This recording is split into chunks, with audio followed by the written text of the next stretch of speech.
tell me if I'm wrong here, right? What you find horrifying is the idea that a human being's mind could be exactly duplicated, and you personally would be creeped out by that because you have an a priori assumption that that's not how our consciousnesses work. Therefore, you'd be creeped out by that copy of Grandpa. I don't find the process itself to be disturbing. I find the assumption that, as Ray Kurzweil says, that it will be us, that this future sort of... Right. That's what he just said. Right. That's exactly what I just said. Okay, you have an a priori assumption that that can't be us, and so if they make a thing that seems to be a priori suspicion. Okay, fine. I'm certainly not sure. Fine. Well, what do you freaking do? So you called us to tell us that what we're doing could lead to horror, and the horror is an a priori suspicion you've got. Well, congratulations. No. Congratulations. You can join the people who thought that automobiles were terrifying because it must be physically impossible for our bodies to go more than 25 miles an hour. Dude, that's where you're coming from. The other thing is that... not where I'm coming from. Yes, it is. Hang on. Hey, Charles. The other thing that I find asinine about this entire conversation is that I haven't proposed that idea at all, and it's not something that is, while it is consistent with, it is not in any way dependent upon atheism. I agree, but what does happen? Well, then I'm right. So what's your point? No, but what does happen? The problem is that you're really forgetting what I've said. Is that the whole discussion seeks to deprive us of the mechanisms by which we might defend ourselves. And let me take Michael Shermer as an example. What are you defending yourself against? See, that's the thing. The only horror you've mentioned is the horror you're going to feel because of a suspicion you have. That's it. You want to be defended from that? Go ahead and believe whatever you want, dude. Nobody's telling you you can't continue to believe that our bodies are animated by spooks. Whatever you want, you scream it at me. Dude, can I make my point? I'm sorry? You're saying that we're running the risk of depriving you of the ability to defend yourself against challenges to your notion that our bodies are animated by spiritual spooks. That's the straw man argument you're presenting. Explain it then. Explain where you're really coming from. I'm sorry? Explain where you're really coming from then. I'm afraid in this pseudo-modern generation, and the modernists being those living in the time of social Darwinism, and sort of this resurgence in faith on both sides, in scientism, are going to commit the same things that would naturally follow once you have the presumption that humans are merely structure, and it becomes. You're wrong. Follows no, stop, Charles. Stop, Charles. Charles, stop.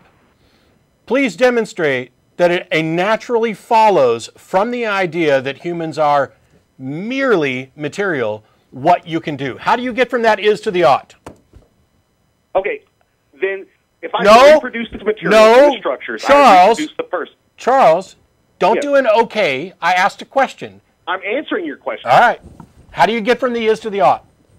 I'm sorry, I did not hear the last part. How do you get from the is to the ought?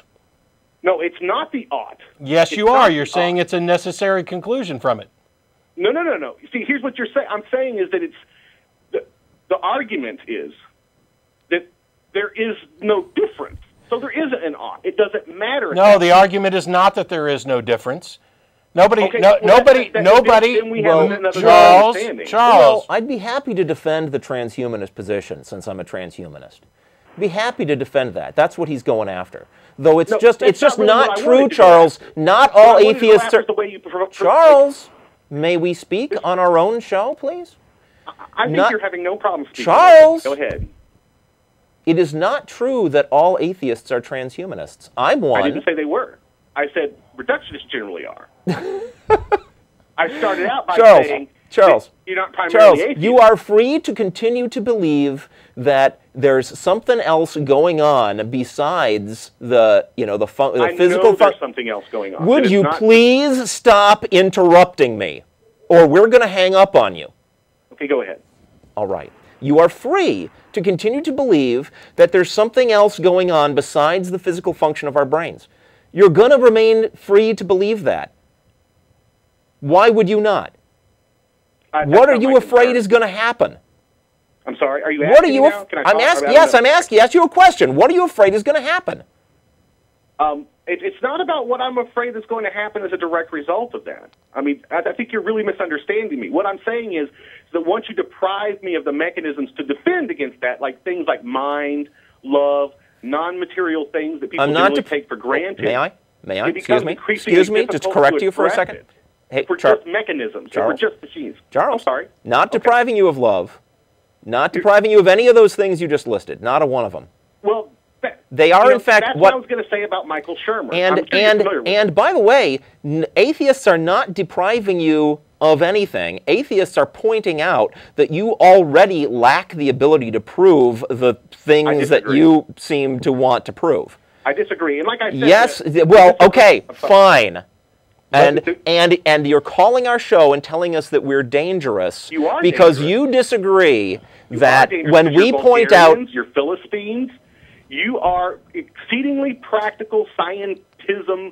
No, not scientism. Answers. Scientism. You don't get to just make up words in order to knock down straw May I ask? I just want to verify. Has this caller insulted us enough? Has this caller insulted us enough that we may now insult him in return? Probably. I would very much like to. Probably. Let me tell you my argument. Charles, you haven't got one, dude. That's the problem. Hang on. Everybody stop. Charles, a minute ago, you said that you know that humans are more. No, that's not what I said. I said I know that there are non-material things that the materialist structure doesn't allow for that I know. Okay. How do you know this? Because I've had direct experience with them, as have you. Would you like the example? Sure. I'd like an argument, not an example. Okay. Well, I take it for granted that you've read a novel. Yes. Okay. Where was that novel located when you read it? In my hands. Well, that's where the text was. That's and I'm correct. The distinction between. That's correct. I had a conceptual perception of the novel.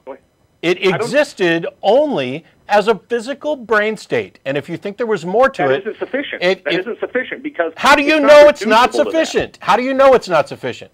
Because it doesn't take into account the two different minds that are involved in the ultimate fruition of the novel. To say that it's a brain state for you isn't sufficient to take into account that brain which created it, that mind. Which the brain that created it, brain that created it, has one conception of the novel. And the guy that reads it has a different conception of the novel. No, that's inaccurate. That's really a rudimentary, insufficient understanding of it. Really? Because the object itself is not reducible. It's not an object. It's Let me say this: tree, Matt Dillahunty, tree. What just happened? I'm not very specific. You said a word that conveyed an idea in the English language, which brought into... You're going to let me finish or am I going to hang up on your ass? Which brought into my head the concept of a plant. What there is in my head as a physical brain state, because of what you said, the concept. You do not get to conflate your idea of a tree with my idea of a tree and then say that because there are two ideas of a tree, there's something we can't explain. Because you got a brain, despite evidence to the contrary, and so do I. I think you're missing the point. Okay.